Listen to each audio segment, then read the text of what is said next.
10 years ago, Kenya deployed her troops to Somalia to fight Al-Shabaab militants and create a buffer zone to prevent them from crossing over to launch attacks on our soil.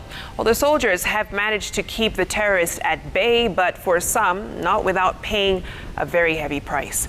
Well, several soldiers have lost their lives and several others left with permanent injuries. Waihiga Mwaura brings us the story of Major Alex Hinga, who nearly lost his legs fighting Al-Shabaab militants. June 23rd in the year 2012 will remain a memorable day for Major Alex Hinga. Major Hinga was one of the senior officers assigned to lead a battle between KDF troops and Al-Shabaab militants inside Somalia. On this day, Major Hinga was leading a platoon of 39 soldiers during a routine patrol along the Kolbio-Badade road, approximately 40 kilometers from the Kenya-Somalia border. We started out pretty early. I remember telling my men to tenda na turudi kabla adui akunywe chai. And so we head out, and it seemed normal for almost 30 kilometers. Normally, there are areas we expected contact, at junctions, at likely ambush areas. Tukipita hiyo siku asubuhi nikarealize ya kwamba ile town ya Badade, wale wanakijiji walikuwa wameamka mapema kuliko kawaida. Ikakuwa kwamba pengine walikuwa wametarajia kuna jambo litatendeka ile siku. Then they suddenly came under attack from heavily armed Al-Shabaab militants who had laid an ambush.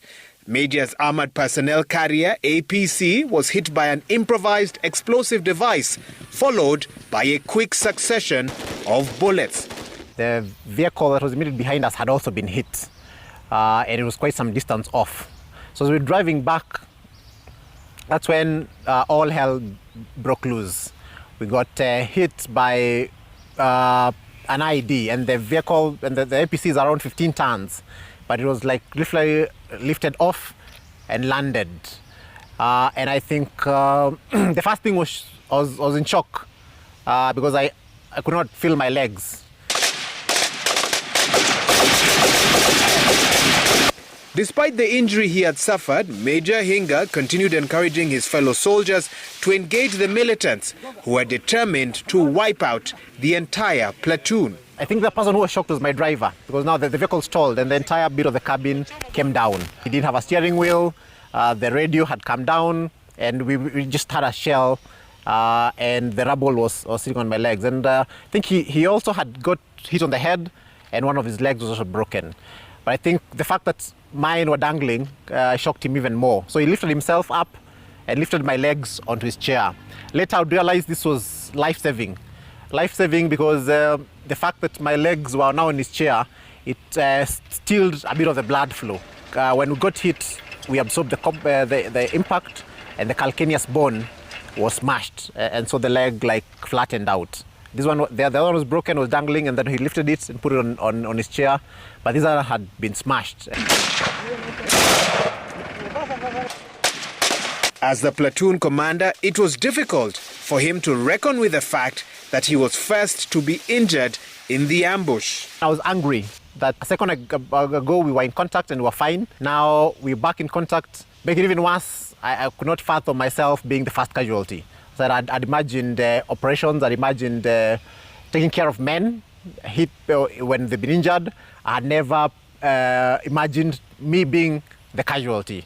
Major Hinga was down to his last bullet and resolved to use it on himself instead of being captured by the terrorists. And I remember thinking, now, what do I do? When the enemy closes in, will I use this round on the enemy, or will I wait to die in cold blood? And I think the last thing I wanted was to become a prisoner of war. So I remember it crossing my mind, should the worst come to the worst, this round will stop me from becoming a prisoner of war. Unfortunately, the objective we were to get to, the previous night had also rained quite a lot. The team that was ahead of us was also unable to reach us. And just as the things were getting messy, our armor was down, I had the familiar sound of attack helicopters.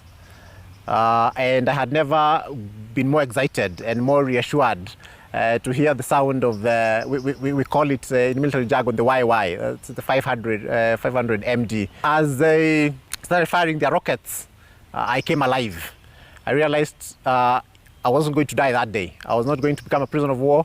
Hinga and his injured colleagues were rescued and evacuated to the Dobli KDF hospital at the Kenya-Somalia border, where they received first aid before being airlifted to the Forces Memorial Hospital in Nairobi. The next morning, I got to discuss with the colonel, who was, he's now brigadier, Colonel Dr. Mwika, who was to be my surgeon for the next 3 months, and we were discussing the options.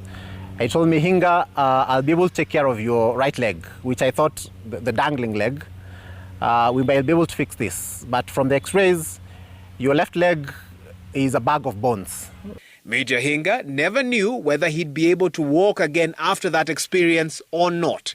And he asked his fiancée to choose between living with a disabled man or moving on. First, I told her, Faith, you have to now weigh your options.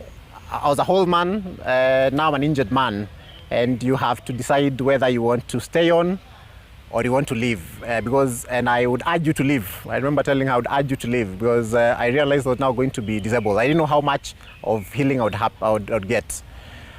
But Faith stayed on.